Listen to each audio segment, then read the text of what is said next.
I'm David Weinberger. I write a weblog. I'm occasionally some type of journalist, but in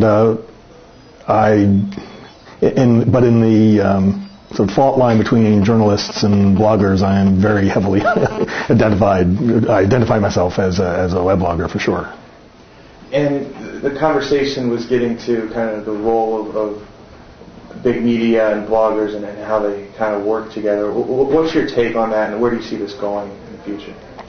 I'm interested to see within the bounds of the conference the extent to which the representatives of traditional media, obviously they're all aware that something's going on. I mean, that's of course.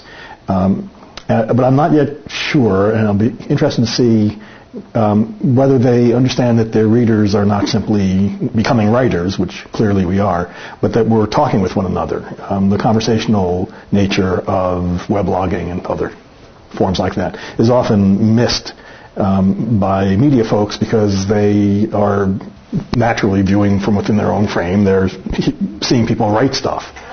But the fact that readers now are not only readers have always written in response. They've done letters to the editor and the like. Now, however, I think the real difference is we're doing that, but we're doing it in conversation with one another, and that substantially changes the nature of the reader-author relationship. Do you see a drastic change in the next, say, 5 years in that?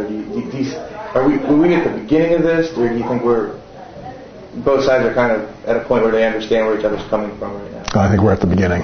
I think we're at the point where we are beginning to misunderstand each other, which is good because we're paying attention to each other, but that we have a long way to go to get to actual understanding, in part because there are economic interests and there are set ways of thinking that have developed over thousands of years, but also in part because nobody knows where this is going.